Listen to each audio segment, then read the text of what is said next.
Bonjour à tous, bienvenue à Marvel Québec en direct. C'est notre deuxième direct que l'on fait. C'est offert directement sur la chaîne YouTube de Marvel Québec. Et aujourd'hui, j'ai avec moi ma plus jeune, Nicolane, qui est une fervente maniaque Salut. des films de Marvel en Ouais. passant. Watch out les boys, elle n'en connaît plus sûrement que vous. C'est ça de même. Et hey, on a Guillaume. Comment il va? Salut, salut! Ça va très bien, et vous autres? Peut-être juste te représenter parce que ma fille ne te connaît pas. Puis là, elle va dire, c'est qui lui? Ouais, dans le fond, mon nom c'est Guillaume. J'ai comme mon petit channel, ça s'appelle Flash Geek. Je fais C'est bon. des critiques de films, puis aussi quelques petits editorials une fois de temps en temps à parler d'un sujet fixe. Donc, c'est un peu ce que je fais de mon côté. Un fan de Marvel en passant? Ouais, grand fan de Marvel. OK. J'ai As-tu l'occasion de faire un survol vite de ce qui s'est passé vendredi? Moi, je me souviens que c'était 4 heures du matin, Guillaume. Je te donne une idée. Oh my God! Oui, j'étais sur un high total. Moi, chez moi, là, mon studio est dans le sous-sol. OK? J'ouvre la porte puis j'ai mon cinéma maison à côté. Mais comme là, ici, je suis dans mon studio qui est un endroit exclusif pour faire tout ce que j'ai à faire avec Cinémaniac, c'est ce qui est associé. Puis ma conjointe était en haut dans le salon. Puis à chaque fois qu'il y avait une grosse nouvelle, je partais à courir, je montais au rez-de-chaussée, je disais Isa, il y a ça qui se passe. Là, je redescendais en bas.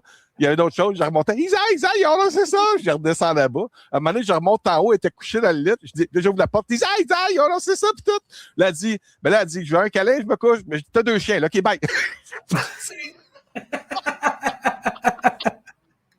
Alors, j'adore le cinéma. C'est pour ça que j'ai Cinémax depuis presque 20 ans maintenant.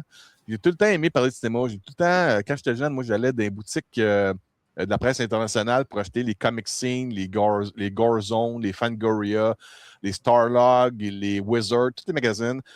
L'actualité, ce qui était en production, ce qui s'en venait dans les années suivantes avec les titres de films, mettons, quand ils disaient il va y avoir tel film dans 1 an ou dans 2 ans, dans les magazines, quand on était jeune, c'était là que tu avais les informations avant le web.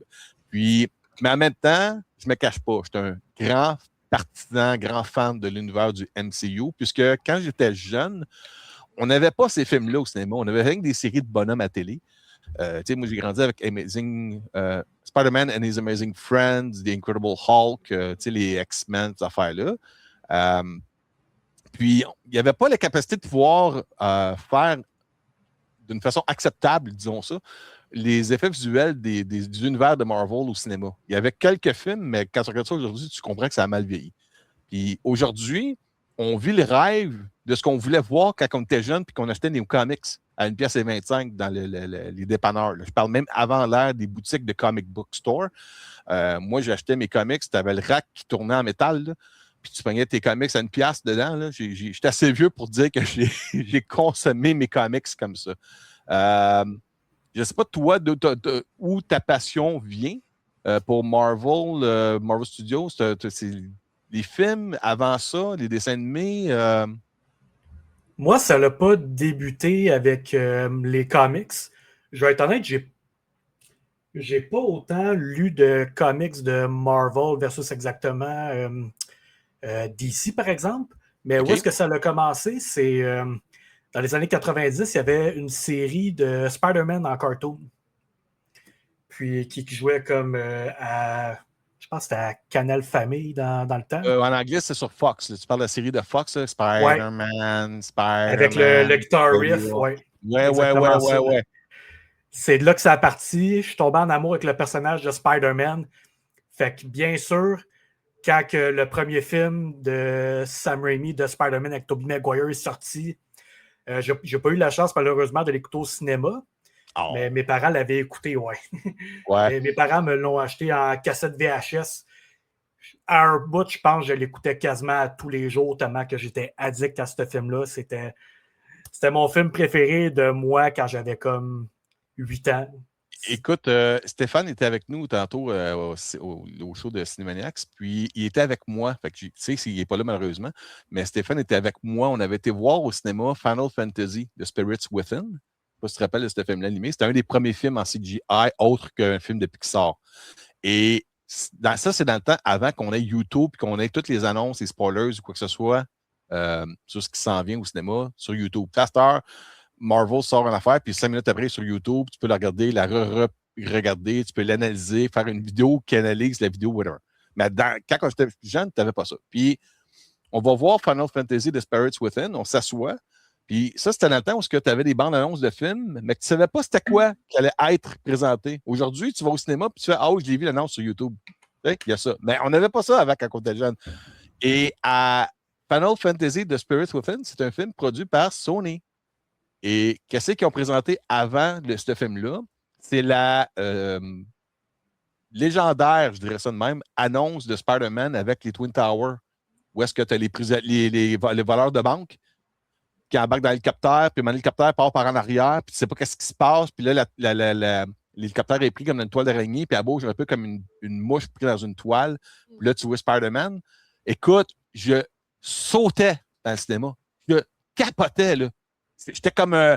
quand tu vois des vidéos d'archives avec des petites filles qui crient pendant le show des Beatles, j'étais le même. Je capotais. Stéphane était là, puis il était arrête. Je capotais. Parce que là, c'était comme enfin, de quoi de visuellement, puis qu'il y a de l'air au niveau de ce qu'on s'attend depuis qu'on est jeune dans les comics. Puis, anyway.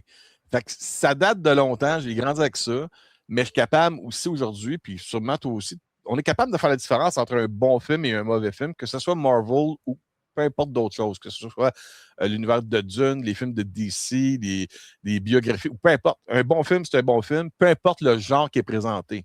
Je ne vais pas défendre corps et âme un film de Marvel si je sais qu'il est mauvais. Et on sait qu'il y en a des mauvais, même dans le MCU, la quantité qu'ils font. Mais là, vendredi, ils ont présenté quand même des grosses affaires qui ont suivi un peu la déception qu'on a eue avec le San Diego Comic-Con. Je ne sais pas si tu te rappelles, au San Diego Comic-Con, ils ont juste fait un survol de comme un rafraîchissement pour dire que Doomsday s'en venait. Qu'est-ce qu'il y avait aussi? Ah oui, il avait annoncé Ryan Reynolds pour Ghost Rider et Ryan Gosling. C'est quoi, j'ai dit Ryan Reynolds? Ouais, Ryan Reynolds, ouais. Parce qu'il était là aussi, c'est pour ça que j'ai un blanc de. Ouais, c'est vrai, c'est un petit peu mélangeant, je me mélange aussi souvent. Il y a trop de Chris et de Ryan de chez Marvel. Ouais, c'est une demande. Si tu veux vouloir rentrer dans la MCU, il faut que tu aies un des deux noms. Ouais, peut-être Ryan ou Chris. C'est un des prérequis. Et il y avait aussi pour l'acteur, c'est Dave Johnson, je pense son nom, l'acteur afro-américain qui va interpréter le prince Black Panther dans le Black Panther 3. C'est ça, c'est ce qu'il y avait au San Diego Comic-Con. Bien que c'est des bonnes nouvelles, c'était comme un peu comme « Ah, that's it, il n'y a rien d'autre. Yeah. » Puis là... Ouais. Avant des choses que à chaque fois qu'ils font des annonces, on s'entend en plus. Ben, parce que c'est ça que des rumeurs grossissent plus vite que ce qu'ils sont capables d'offrir. C'est ça. Fait que là, il y a D23. Tu l'as regardé? Tu es au courant des nouvelles qui ont sorti, c'est sûr. Oui, j'ai regardé un petit peu le survol de Marvel. Fait en gros, il y a Vision Quest. Tu me diras un peu ce que tu penses sur chaque sujet. Oui. Il y a Vision Quest. On est revenu sur Doomsday avec l'annonce, surtout. Et on est revenu sur les rumeurs qui circulent depuis un bout par rapport à Hugh Jackman et Ryan Reynolds.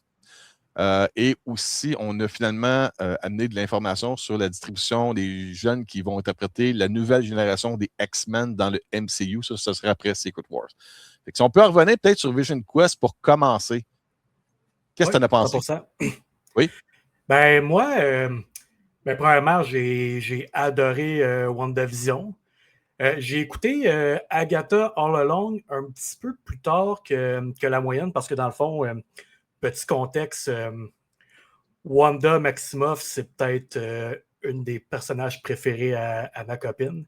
OK. Donc, on a écouté Agatha All Along ensemble parce que ça faisait un peu suite.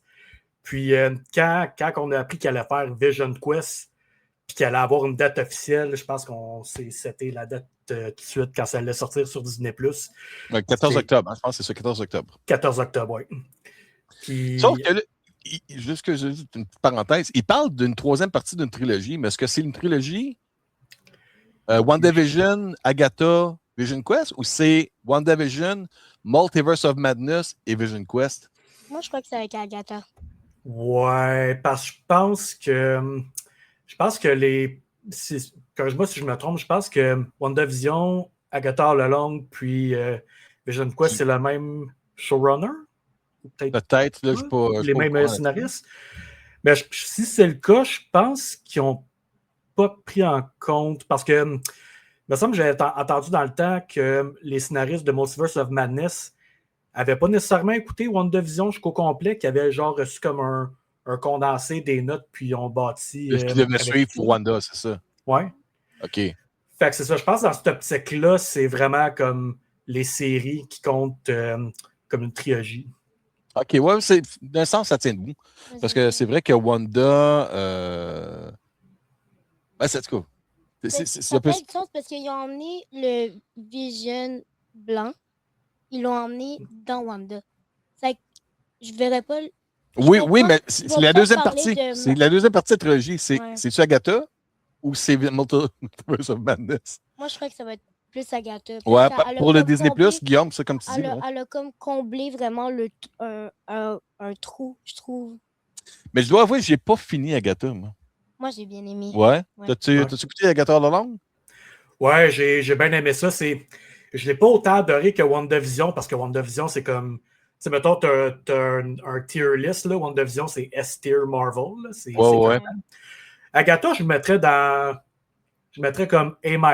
Moi, j'ai bien aimé ça. D'accord. OK. Parce que je sais qu'on amène la mort là-dedans, l'actrice qui joue dans Parks and Recreation, qui se retrouve là-dedans, a finalement été annoncée comme la mort. Ouais. Qui est la future femme de Deadpool en passant des comics. Juste annoncé ça, si tu ne savais pas.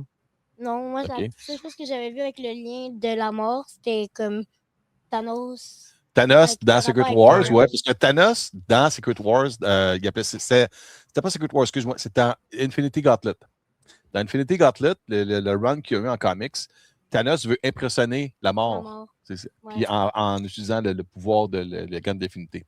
C'est un peu ce contexte-là, mais je pense pas qu'ils vont suivre jamais ça dans les films. Petite parenthèse, à la fin du premier Avengers, quand tu as le premier tease de Thanos, tu as son serviteur qui dit To challenge them is to court death. Ouais, il fait un petit grin, là, il fait un grin. Ouais, je comprends. Ouais. Mais ça, c'est un clin d'œil d'il y a plusieurs années qui n'a pas vraiment un suivi cohérent. Là, si tu ramènes ça, ça va être un peu comme exagérer la continuité qu'est-ce qu'ils ont fait avec Brave New World, où ils ont fait une suite directe avec Incredible Hulk, mais qui date de presque 20 ans. Là. C'est dur à faire un suivi pour les gens qui embarquent présentement dans les films de Marvel. Ils disent OK, il faut que j'écoute un film d'il y a presque 20 ans pour comprendre ce qui se passe dans ça. C'est compliqué. Ça devient compliqué, en effet. C'est essayer de faire des clins d'œil à les purs fans qui regardent tous les détails. Ouais, nous autres. Ouais. Vision Quest, la publicité est sortie. Je veux juste te présenter un peu mon point de vue, puis tu me diras, Guillaume, le tien. Toi, tu as regardé en passant, Nico? Tu m'as montré hier. Oui, c'est vrai. Ouais. Mon point de vue à moi, c'est surprenant. Je ne pensais pas que ça allait dans cette direction-là, mais je comprends la logique d'y aller plus dans le côté interne cérébral du personnage de Vision. Où est-ce que ça va nous mener? J'ai aucune, excusez-moi de dire ça de même, aucune fucking idée, puisqu'on ne parle pas de Vision pantoute pour ce qui s'en vient dans Doomsday et Secret Wars. Fait que qu'est-ce qu'ils vont faire avec, on ne sait pas. C'est comme s'ils ont un gros personnage et ils ne savent pas quoi faire avec, présentement. L'annonce, j'ai trouvé ça fantastique, spectaculaire, intéressant. Ça m'a rappelé une série qu'il y a eu sur Prime Video il y a quelques années qui s'appelait Uploads, où est-ce que avant de mourir, tu pouvais uploader ton âme dans un cloud informatique pour pouvoir vivre l'après-vie dans un monde idéal de ton choix. Il y a eu 2-3 saisons de ça, de Upload. Et puis, quand j'ai vu l'annonce de Vision Quest, ça m'a rappelé ça. Puis, j'ai fait OK. Je ne pensais pas que ça serait ça pantoute. Je pensais qu'on y allait plus d'un côté scientifique, dans le sens robotique, ces choses-là. Puis là, non, il va plus d'un côté genre spirituel. D'un point de vue d'un androïde de ce côté-là. Je pense qu'ils vont prendre des éléments aussi des comics, qui y a une série qui s'appelle Visions, où est-ce que c'est Vision, Wanda, puis c'est leur enfant en plus. Il y a des enfants robotiques avec lui. Fait que je pense qu'ils vont prendre des éléments de tout ça pour l'amener dans la bande-annonce, puisque là, ils racontent qu'il y a un enfant. Mes enfants, à moi, m'ont demandé comment ils ont fait. Ça, c'est dur à expliquer. Moi, là. la première question, quand j'ai entendu papa, j'étais là. Comment? Hein? De quoi tu parles? Ils sont pas morts? Les batteries ont coulé. J'ai hâte de voir comment ils vont l'expliquer. Guillaume, qu'est-ce que tu as pensé de la bande-annonce de Vision Quest? Comme j'ai dit, j'avais bien hâte. J'ai été agréablement surpris. je savais vraiment pas à quoi m'attendre, mais c'est un bon point de vue que tu as donné, Denis, du fait que toi, tu avais une attente particulière, le côté robotique de la chose, que je comprends beaucoup. Mais surtout qu'il y a eu une image qui était présentée dans l'exposition du D23, une peinture avec ce qu'on appelle le torche humaine original qui a été présenté en caméo dans Captain America, le premier Avengers. Il y a bien du monde qui n'a pas vu remarquer ça. Ouais. Mais dans les comics, il y a la torche humaine originale qui est un androïde qui est associé par rapport à Vision. Là, tout le monde dit OK, ça va être dans Vision Quest, oui ou non, comment, on ne sait pas. C'est pour ça que j'avais une appréhension plus technologique que spirituelle là, de ce qui a été présenté dans l'annonce. Oui, ben j'aime bien où est-ce qu'ils s'en vont avec ça. Vraiment rentrer dans la tête de Vision, for lack of a better word. Puis aussi la twist vraiment de voir comme la représentation humaine de Ultron. Oui. Vraiment comme. Puis James Spader, excellent acteur. Chaque fois qu'on peut le voir dans le rôle, que ce soit en robot ou en vrai, c'est un mal pour un bien, parce qu'on sentait que côté budget, le rendu en visuel de Ultron coûterait beaucoup trop cher pour une série complète. Mais en même temps, tu as le plaisir de voir cet acteur-là physiquement interpréter le personnage d'une façon naturelle, puis on va pouvoir savourer son travail en tant qu'acteur. Là, absolument, 100%. Puis aussi, j'ai entendu dire qu'on allait voir comme d'autres représentations des différents AI, comme exemple Friday, je pense.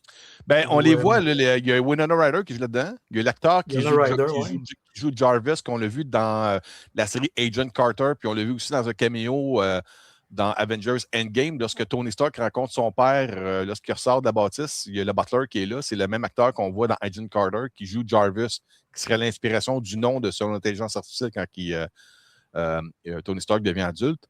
Il y a Friday, ça c'est Winona Ryder.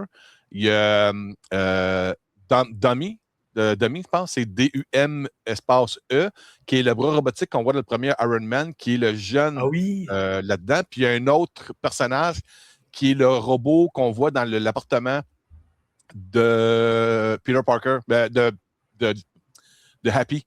Quand Peter Parker amène tu sais, dans No Way Home, quand il amène Doc Ock, il amène là, j'oublie les noms, le Doc Ock, il amène Green Goblin, Electro, Sandman, puis Electro. Il est dans le logement de Happy. Il y a un robot là-dedans aussi. Fait que c'est ça, ces 4 personnages-là qu'on voit dans l'annonce, c'est une interprétation visuelle de ce que Vision se fait de ces personnages-là.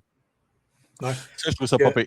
Ce que je me demande, c'est parce que dans le fond, Paul Bettany, il est marié à Jennifer Connelly, si je ne me trompe pas. Oui. Puis elle a joué une des. Je pense la AI dans le suit de Spider-Man. Oui, elle fait Friday. Friday, oui, c'est ça. Mais là, c'est Winona Ryder qui va faire Friday en version visuelle de. OK, fait que c'est ça, c'est elle. Il y a ça. J'ai cette impression-là parce qu'il y a plusieurs personnes qui ont commencé à mettre des photos et disent OK, ça, c'est les AI de Tony Stark qui sont représentés par Vision là-dedans. C'est ça à dire que c'est toutes des. C'est comme si c'était toutes des sœurs et frères, tu sais. C'est toutes des créations de Tony. Ouais.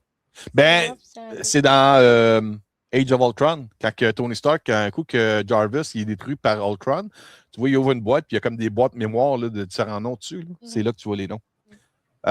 OK, fait que Vision Quest, moi j'ai bien hâte de voir ça. Ça, c'est le genre de série que Mec Disney m'a envoyé l'option de faire la critique, que je garde ça pour moi. Parce que j'ai souvent du monde qui me disent hey, je vais la faire la critique, je vais la faire. Ça se peut, je la garde pour moi. Fait que bien hâte de voir ça. Guillaume, t'es-tu le genre à attendre que la série soit sortie au complet pour la regarder ou tu vas les regarder au fur et à mesure qu'ils sortent?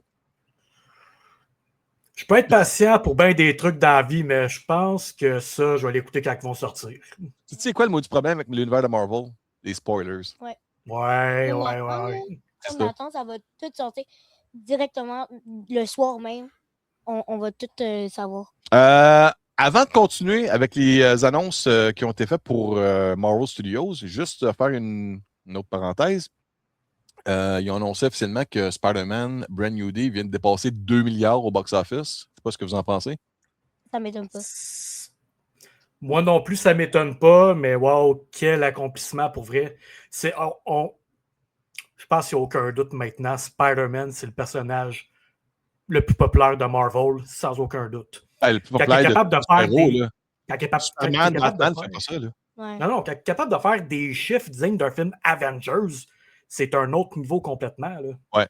Ouais. Et je pense, avec la petite crainte qui circule sur les réseaux sociaux de la fatigue des super-héros et tout, je pense que si Spider-Man a une séquence dans Doomsday, peu importe lequel, ils vont le marketer au maximum.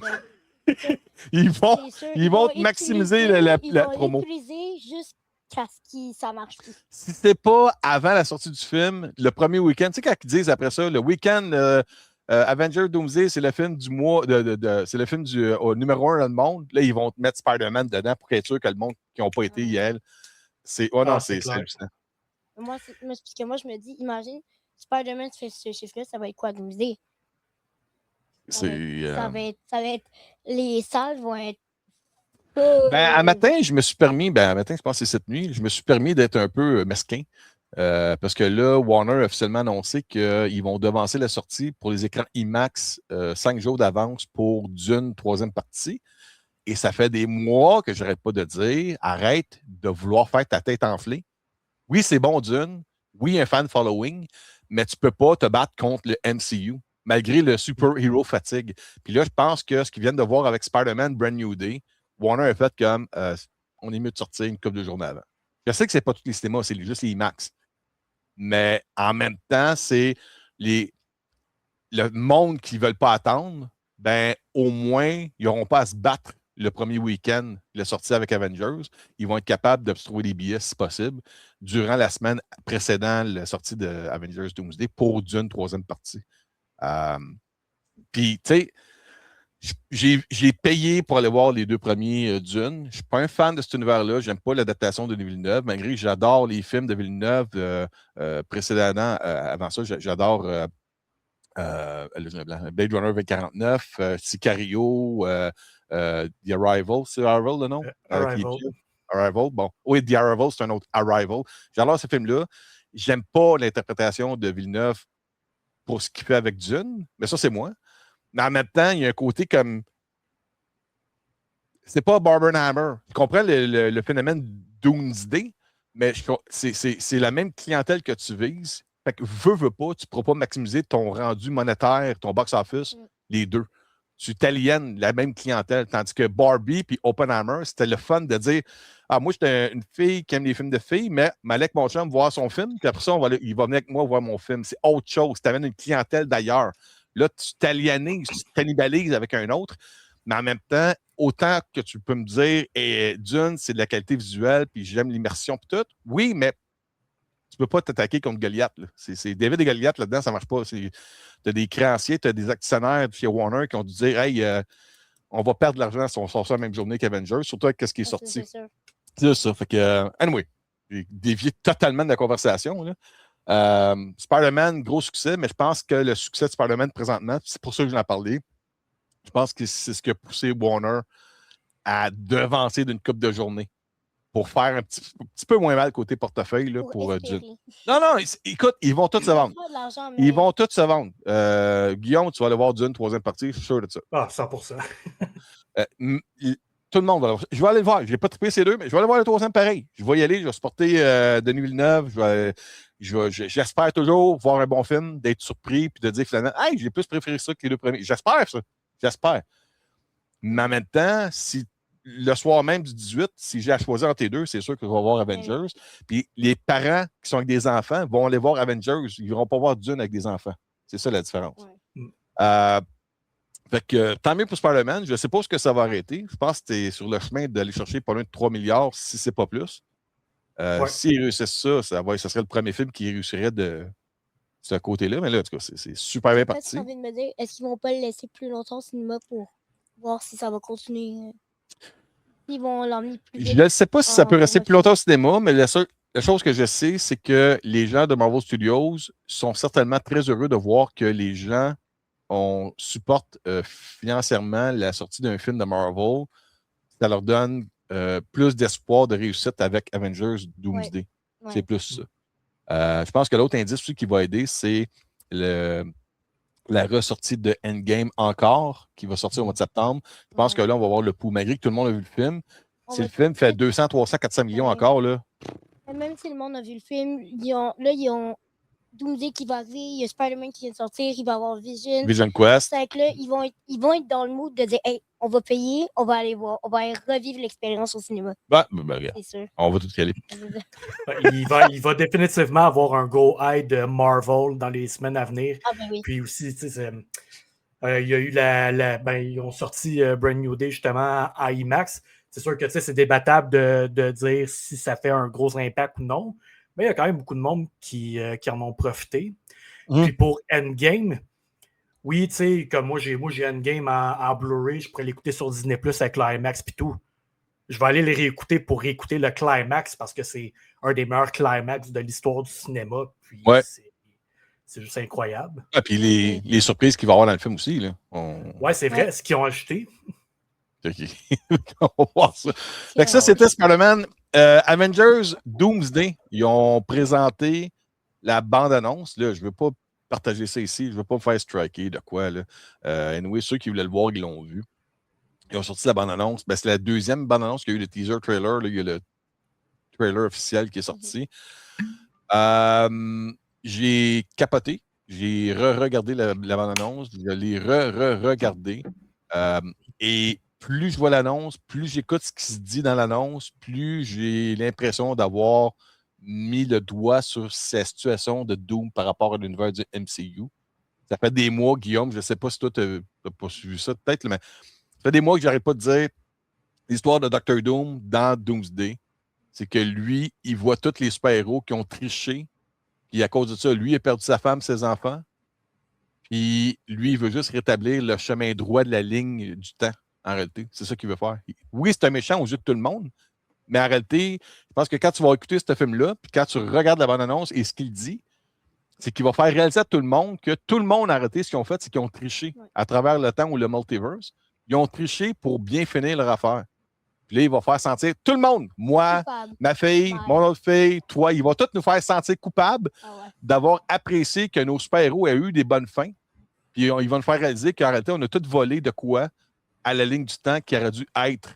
C'est triste à se dire que comme le classique des films, on aime ça avoir un bon happy ending. Ouais. Puis là, il va être comme, ben non, ton happy ending, c'est pas vrai. Qu'est-ce que tu en penses de l'annonce et de la situation que ça amène comme histoire, Guillaume? Ah, écoute, la bande-annonce, c'est incroyable. Moi, j'ai toujours comme une philosophie en ce qui concerne les antagonistes. Un très bon antagoniste, c'est pas nécessairement comme un méchant qui va faire tu sais, tout est noir et blanc, t'as les bons, t'as les méchants. Là, tu vois vraiment, ça va être nuancé parce que clairement, tu sais, les origines de Doom, comment qu'il revire aussi comme Evil et tout, ça va toucher le multiverse. Par rapport à sa famille, est-ce que sa famille... il l'a perdu à cause des incursions.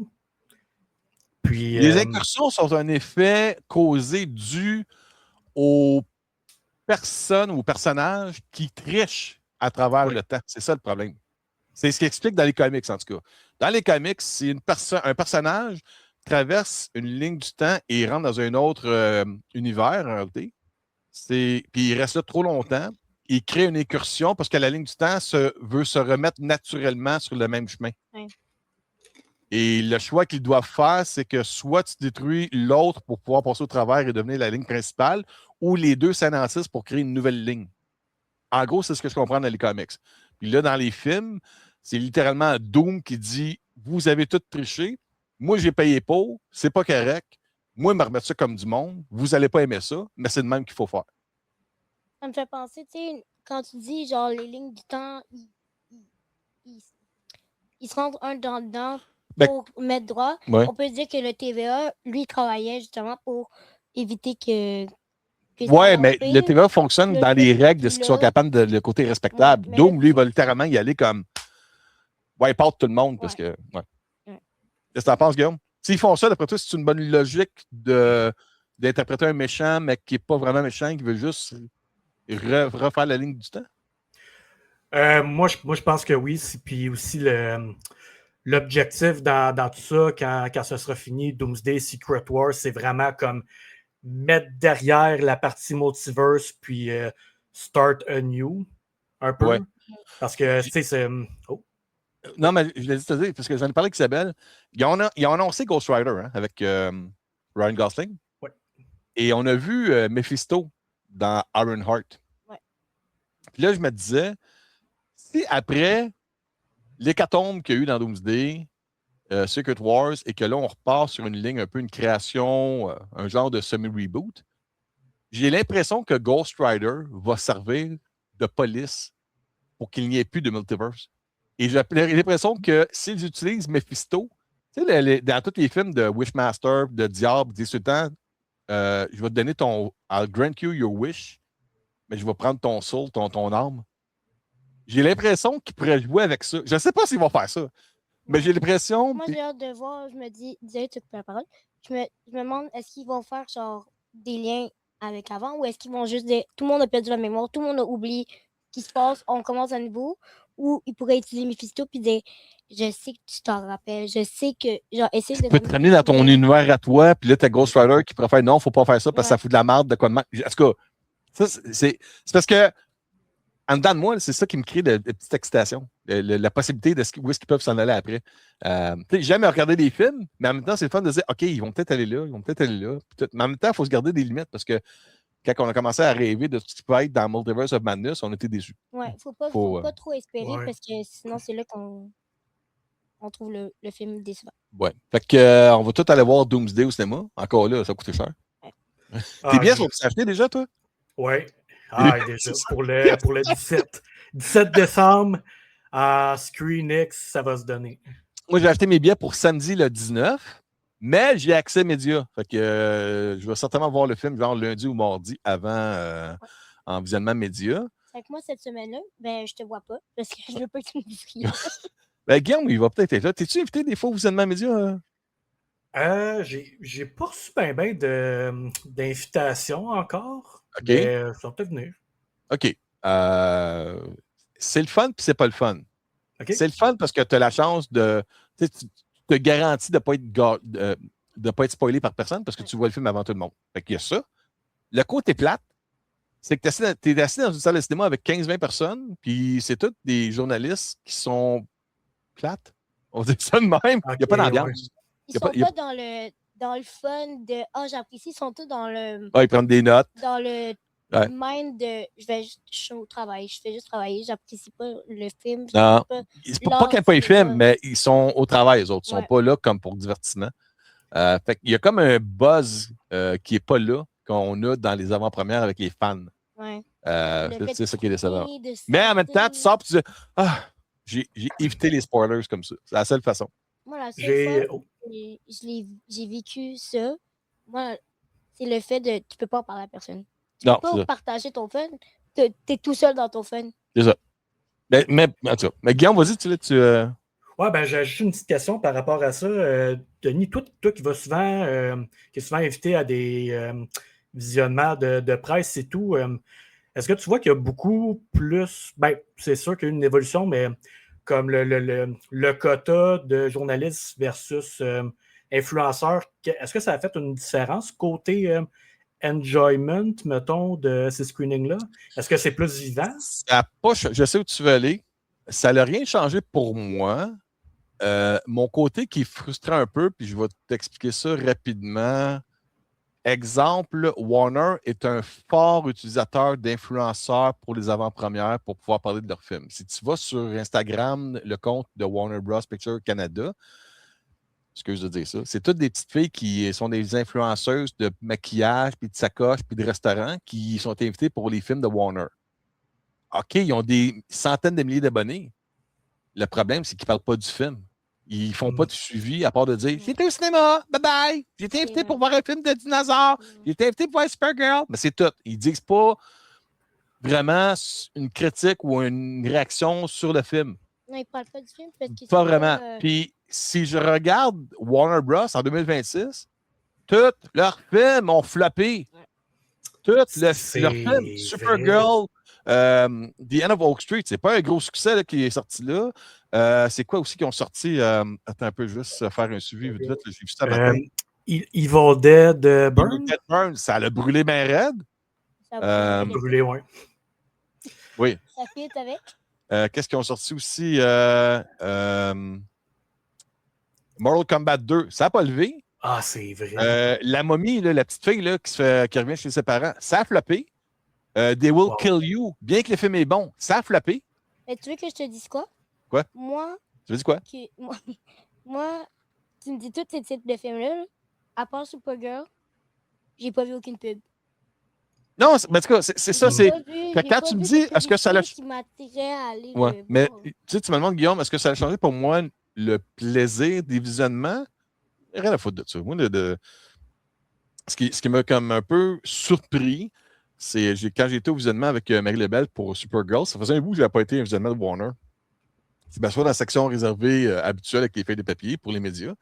Puis j'ai un représentant que je respecte beaucoup, le King qui est là, que je dirais que c'est une connaissance, on peut se parler comme amis. Puis il vient me voir, puis il dit qu'est-ce que tu fais assis là? Ben, je dis, ben, viens voir Supergirl pour en faire la critique. Puis il dit non, ça, c'est les sièges pour influenceurs. Je dis, ben, pardon, je sais pas. Il dit, merci où? Ben, il faut que tu t'assoies en haut, tu n'as plus de siège réservé.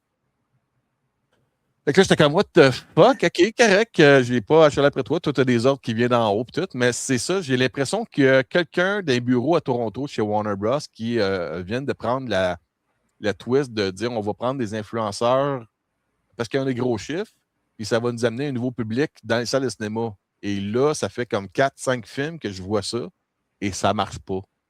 Le problème, c'est que les gens qui suivent des influenceurs sur la bouffe, sur la cosmétique, sur les voyages, si la personne a dit qu'elle était voir un film au cinéma, la personne qui la suit pour une autre chose que ça, elle n'a rien à foutre qu'elle était au cinéma. Ça dépend, parce que ça pourrait marcher avec les influenceurs, mais si tu pognes des influenceurs... Oui, mais leur clientèle s'en fout. Ils ne suivent pas ces influenceurs-là pour ça. Il y a des influenceurs qui parlent de films. Oui, oui, non, ça c'est correct. Ouais, ça, c'est correct.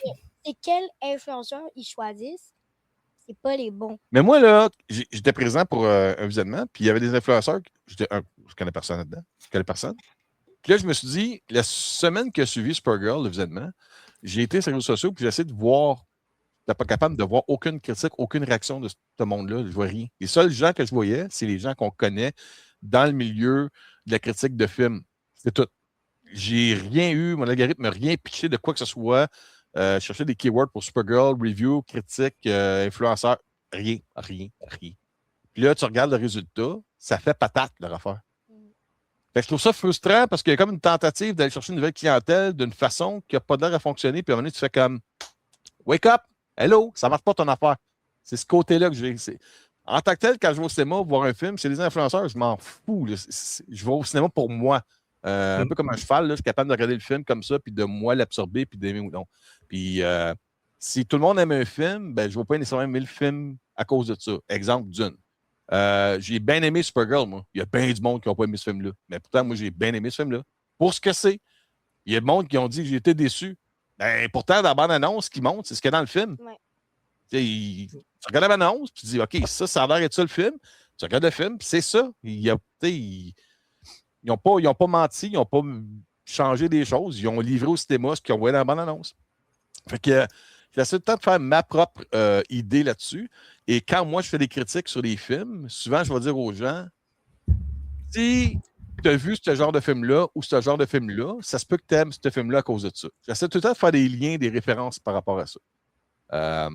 Mais là, pour en revenir à Marvel, c'est différent. Souvent, dans les visionnements médias avec Marvel, c'est Disney, ils sont beaucoup plus stricts. À date, je n'ai pas vu de visionnement avec des influenceurs en tant que tel. C'est vraiment plus du côté journaux, médias en ligne sur les films, journaux papier, puis journaux télévision, radio. C'est plus le côté habituel, authentique. Là. Je ne sais pas si eux aussi vont changer. j'aimerais t'avoir avec Ouais. les futurs films qui vont sortir. C'est ça. Mais écoute, je ne sais pas s'il va y avoir un visionnement média pour Avengers Endgame encore. Je ne sais pas s'ils vont faire ça. Ouais, Euh, je pense pas. ils peuvent, à la grosseur d'argent qu'ils vont faire avec Avengers Doomsday, ils peuvent dire on fera tout simplement pas de visionnement parce qu'on sait que ça va se vendre tout seul anyway. Malgré que, tu vois, Spider-Man Brand New Day, il y a eu un visionnement média, mais il n'y a pas eu d'avant-première. Ça, c'était Sony, parce que le film, il se vendait tout seul. Là. Il savait, il n'y a pas besoin d'investir à louer des salles pour que le monde en parle. Le film se vend tout seul. Ça imprime de l'argent. Ben oui, d'après moi, ce qui risque d'arriver avec Avengers Doomsday, c'est qu'il va y avoir des visionnements médias et non, peut-être pas des visionnements avant-première pour Doomsday. Je pense que c'est plus ça qui va arriver. OK. Mais la bande-annonce, en tout cas, fait la job. Il n'y a pas grand monde que j'ai vu sur les réseaux sociaux par après qui ont dit qu'ils étaient déçus. Moi, j'ai trippé, j'ai du fun. Tout le monde peut dire on va acheter des billets. Hein? Ben oui. Bon, on les a déjà achetés. Fait que ça, c'est pour Avengers. Et peut-être pour conclure, ils ont présenté les acteurs pour le nouveau film X-Men, ou dois-je dire le film X, puisqu'ils ont juste mis un X sur le poster. X, that's it. Et je ne sais pas s'ils ont peur de mettre le mot man à côté. On verra. Mais parce qu'il y a une couple d'années, ils parlaient que le film s'appellerait juste Marvel Studios Mutants. Tu sais, les langues sales sur les réseaux sociaux, là, par rapport au côté woke, ces affaires-là, qu'ils ne voudraient peut-être pas mettre le mot man parce qu'il y a des femmes aussi là-dedans. Bien que le titre, ça a tout été X-Men, peu importe, je ne sais pas. Moi, je ne peux pas vraiment. En tout cas, mais je n'étais pas surpris. Quand j'ai vu le poster, puis c'était juste le logo du X, j'étais comme. Ouais, ça sonne comme s'ils n'osent pas mettre le mot man sur le poster. Ouais, c'est sûr que si on rentre dans toute cette patente-là, c'est un petit peu comme marcher sur des œufs sur Internet. Donc, ouais. Ouais, c'est pas facile. J'imagine comme Marvel essaye de comme chevaucher puis prendre la meilleure décision. Si juste nommer le film X, ils pensent que ça va aider niveau box-office, I guess, mais en même temps, tu sais, t'as la série X-Men 97 qui cartonne. Fait que... Thierry, je l'ai pas encore écouté, hein? Non, je l'ai pas encore embarqué dessus. J'essaye tout le temps de me dire, à un moment donné, je vais m'asseoir pour écouter ça. Puis, je n'ai pas encore embarqué dessus. J'ai écouté la série originale en 97, 98, 99, les 4-5 saisons qu'il y a eu. Je me rappelle d'avoir grandi avec ça. Mais là, depuis, on repartit sous le nom de X-Men 97, saison 1 et 2. Je n'ai pas encore écouté un épisode.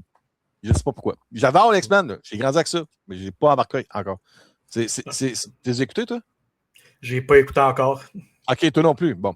Qu'est-ce qui fait que toi, tu n'as pas encore embarqué sur le bandwagon des X-Men 97? Ben, c'est parce que moi, en fait, j'ai jamais écouté la série originale au complet, puis je veux l'écouter éventuellement. Au lieu de starter à 97, je veux comme vraiment me les binger puis me rendre jusque-là. OK. Ben, j'ai définitivement un intérêt. Fait que pour les acteurs, là, j'ai ici le reboot d'X-Men. Non, c'est très bien après la réalisation de Sally Sink qui va faire Jean Grey. Là. Si vous n'avez pas vu Spider-Man Brand New Day, on vous le dit. It's out there. Ben, c'est ça. Après 2 milliards au cinéma, il y a des films qui ont fait juste 200 millions au box-office, puis après 10 ans, ils vont dire non, pas de spoilers. Non, le film a fait 2 milliards. Tout le monde l'a vu. Il y a Adam Driver, acteur qui a joué, on l'a vu surtout dans Kylo Ren dans les films de Star Wars. Les films étaient mauvais, mais c'est pas à cause de lui quand même. Là. Non, lui, c'est un bon acteur quand même, je trouve. Il a été confirmé pour le rôle de Nathaniel Milbury, qui est plus connu sous le nom de Mr. Sinister. Personnage qui n'a jamais été présenté au grand écran.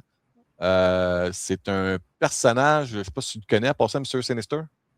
J'en ai entendu parler de nom. Je ne connais pas tous les détails, mais je sais que c'est un méchant relié au X-Men.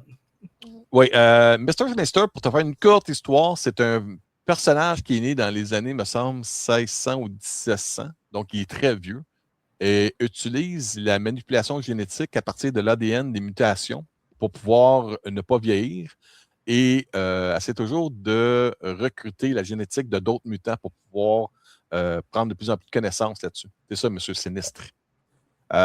Chris Abbott a également été choisi pour rejoindre les mutants dans le rôle de Charles Xavier, professeur X. Si vous avez vu le film, qui n'était pas vraiment débile, là, mais Wolfman, qui est sorti il n'y a pas longtemps, je ne sais pas si tu as vu Wolfman. C'est lui qui devient le Wolfman là-dedans. Ah, mon Dieu, c'était plate, ce film. Mais la conjointe adore les films d'horreur et on s'est endormi pendant ce film-là. C'était hallucinant. Ouais, les studios nous ont envoyé le film en média physique, là, puis on a eu de la misère à faire une critique là-dessus. Il y a aussi Inde Navarrete qui va jouer le rôle de Rogue. C'est la demoiselle de l'heure, c'est la saveur du mois présentement. Puis si vous avez vu le film Obsession, c'est elle qui devient obsessif par rapport à l'histoire du film. Je ne l'ai pas vu encore. Je ne sais pas si tu as vu Obsession. J'allais dire, je n'ai toujours pas écouté encore. OK, non, on est frères de sang. On est la frère de la même mère, mais pas du même père. Mais par contre, je connais Indy Navarrete de la série Superman and Lois. Elle joue la fille de Lana Lang dans cette série-là. C'est là que je l'ai connue. De ce que j'ai vu, c'est une bonne actrice. OK. Je pense que quand ils l'ont nommé sur stage, tout le monde criait fort. Fait qu'elle va amener beaucoup de fans du film Obsession pour les films d'X-Men. Il y a Maya Bond qui va jouer le rôle de Storm. Et si vous ne connaissez pas ce nom-là, c'est normal. Ce n'est pas une actrice qui a une grosse carrière en tant qu'actrice, mais c'est une interprète de Broadway. C'est une femme de spectacle. Oh. Et lorsque vous allez sur son compte Instagram, il y a des segments, des reels de elle qui fait de la vocalisation. Et j'ai l'impression qu'elle, toute seule, nous enterre tout le monde ensemble de sa voix. Et si elle a été choisie pour interpréter Storm, je pense que c'est non seulement pour son physique, mais pour son talent sur les planchers de théâtre.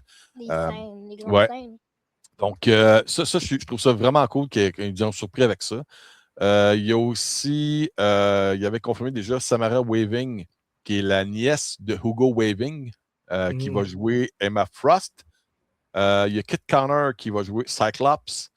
Et il va y avoir d'autres noms qui vont sortir bientôt, parce que ce n'est pas les seuls personnages que l'on va voir dans le film de X-Men. Je vais commencer avec Nico. Qu'est-ce que tu en penses de ça? T'es-tu hâte de revoir des X-Men au cinéma? Moi, j'ai hâte de voir comment ils vont les emmener, comment ils vont les présenter. Puis, je trouve ça le fun parce qu'il y a beaucoup de noms que moi, personnellement, c'est du monde.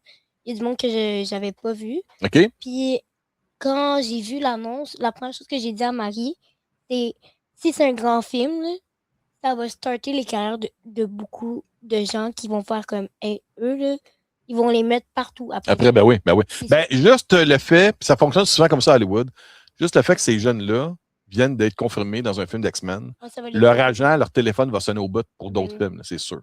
Ils vont se faire offrir plein d'affaires parce que les autres studios qui ont plus petit budget, whatever, puis eux coûtent encore pas trop cher, ils vont vouloir se les arracher pour profiter de la manne, de la visibilité de ces acteurs-là avec les films de Marvel pour pouvoir générer de l'intérêt pour leurs films à eux. Ouais. Fait que c'est comme donnant-donnant. J'ai hâte de voir quels autres personnages qu'ils vont emmener parce que moi, tout ce que j'ai vu, c'est tout le temps les mêmes. Fait que j'ai hâte. Monsieur Sinistre, tu le connais pas? Non, je connais pas. OK. Puis ça, j'ai hâte de voir comment ils vont creuser les histoires. Chose certaine, moi, si je serais comment ça s'appelle donc? Captain Marvel, j'aurais la chienne. Tu connais, ok, tu sais où je m'en vais? Parce que les pouvoirs de Rogue, elle les vole à Captain Marvel. Là, je ne sais pas si l'actrice accepterait de faire cette scène-là, mais en tout cas, pas que c'est une scène osée, mais c'est parce qu'elle fait littéralement absorber les pouvoirs. C'est pour ça que Rogue devient comme invulnérable, puis elle peut voler dans les airs parce qu'elle absorbe les pouvoirs de Captain Marvel. Il va certainement rester Magneto, ça c'est sûr. Et ce que j'ai pu comprendre d'après des gens qui font de la rumeur tout le temps, mais qui parlent, qui habitent dans le coin de Burbank, les histoires qui circulent pour la production de ce film-là, parce que ça commence au mois de mars, le tournage, c'est que l'acteur qui sera choisi et nommé ou présenté, annoncé, je cherche le mot, là, pour jouer Magneto, va être un acteur de calibre, je ne dis pas du même âge, mais du calibre de Tom Cruise. C'est ce que j'ai pu comprendre. Okay. C'est un A-list acteur pour Magneto. Parce que là, vu qu'ils ont pris Adam Driver pour faire Monsieur Sinistre, d'après moi, M. Sinistre va être le méchant dans les prochains films d'X-Men. Ouais. Et Magneto va être comme un petit personnage qui va passer de temps en temps. Là. Mais ils veulent quand même un acteur qui va être capable de se permettre, qui coûte plus cher que d'habitude, parce qu'il ne sera pas là trop longtemps. Ok, mais tu crois que ça pourrait être qui? Parce qu'il faut quand même Ah, être dans la même tranche d'âge. Dans le même âge que le c'est quoi son nom? Attends, je vais essayer de revenir. Là. Chris Abbott. Chris Abbott est quand même dans la quarantaine. Fait qu'il n'est pas un acteur dans la quarantaine. Qui, on ne sait pas. On verra. Mystère. Et le réalisateur... C'est sûr qu'il va y avoir plein de noms, là, que du monde qui va faire genre ça pourrait être lui, ça pourrait être lui, ça pourrait être lui. C'est pas un acteur qui entre, mettons, pour 42 ans puis 51 ans. Ouais. De quoi de même. L'autre chose aussi que je l'ai annoncé, ben pas annoncé, j'annonce rien, mais si vous avez vu le film Thunderbolts, c'est le même réalisateur qui va faire le film d'X-Men. Okay. Je sais pas si c'était un film que tu avais aimé, ça, Guillaume. Ah, c'est un de mes Marvel post-Endgame préférés. J'ai adoré. Quand ils l'ont annoncé officiellement qu'il allait faire le film d'X-Men, j'ai fait, c'est logique. Ouais. C'est un choix 100%. Logique, ça fait. C'est le même genre de niveau d'ambiance, de genre d'histoire. Parce que les Thunderbolts, c'était regardé, il n'y a pas de Captain Marvel, il n'y a pas de Thor là-dedans. C'est tout du monde qui ont des problèmes, qui doivent collaborer ensemble. Puis tu fais, OK, il va faire X-Men, c'est le même genre de situation avec un groupe de jeunes. C'est tout du monde qui n'ont pas le choix, qui sont tombés dans la même situation, qui ont fait, on n'a pas le choix. Pour s'en sortir, il faut travailler ensemble. C'est ça. Guillaume, pour conclure, as-tu de quoi rajouter? J'ai bien hâte de voir ça, les X-Men. Puis, j'avais un petit train de pensée, mais j'essaie de le retrouver. Ouais. Alors, ce que je trouve intéressant, c'est que, corrige-moi si je me trompe, mais ça ressemble beaucoup au line-up des X-Men originaux dans les comics. Donc, du fait qu'on ne part pas avec, comme exemple, Wolverine, parce que l'erreur qu'il aurait pu commettre, c'est on recast Wolverine tout de suite. Ouais, tu ne peux pas faire ça là. Oublie ça. Parce que le monde sont encore vraiment, vraiment attachés à Hugh Jackman. On l'a vu tout récemment dans Deadpool et Wolverine. C'est trop tôt. Fait qu'au moins, ça, ils l'ont comme compris. C'est de savoir aussi comment va être l'histoire et où ça va se résoudre Secret Wars. Est-ce qu'ils vont garder des éléments de la ligne habituelle après Secret Wars? Donc, est-ce qu'ils vont garder Hugh Jackman pour faire Old Man Logan? Ou est-ce que X-23 va embarquer? Ils peuvent garder... Tu sais, d'un sens, tu peux continuer avec Hugh Jackman avec un petit rôle de temps en temps qui est comme un mentor pour X-23. Puis là, tu gardes l'actrice qui fait X-23 comme la nouvelle Wolverine, comme dans les comics. Tu peux faire ça. Sauf qu'en même temps, qu'on le veuille ou non, Wolverine, c'est peut-être sinon le personnage le plus populaire de Marvel, après Spider-Man, on va dire. Ouais. Puis si tu fais cette histoire-là, ben, tu te prives d'un personnage important si tu ne mets pas Wolverine comme on le connaît. Old Man Logan, c'est cool, mais c'est pas Wolverine. Puis X-23, c'est cool, mais c'est pas Wolverine. T'sais. Fait que je ne sais pas ce qui va arriver avec ça, mais je suis d'accord avec toi. Je suis content qu'ils mettre de côté Wolverine, parce que j'expliquais même à Isabelle hier, quand tu as lu les comics pendant des années, puis tu regardes des films après, tu te dis, mais pourquoi que Mystique et que Wolverine sont autant prédominants dans les films? Dans les comics, ils ne sont pas si importants que ça. Là. Ils sont populaires. Mais en tant que tel, dans les X-Men, c'est pas le core, c'est pas c'est pas eux qui mènent tout le temps les histoires des X-Men. Là. Même que l'équipe originale, c'est Cyclops, Jean Grey, Beast, Iceman puis Angel.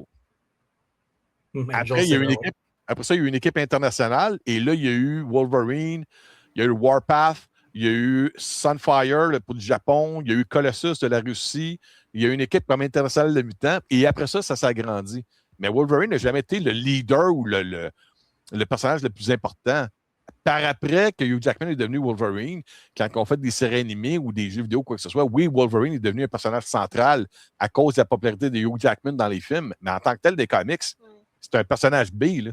C'est pas le personnage le plus important. Je crois que dans les films, justement, ils ont tellement vu qu'on s'était attaché au personnage qu'ils ont fait « Hey, c'est winner, on veut continuer à l'avoir pour continuer à garder le public. » Mais tu sais quoi? D'après moi, ce qu'ils vont faire, c'est ça. Si jamais ils parlent de ramener un nouveau Wolverine, ils vont jouer la game de Thanos avec les films d'X-Men.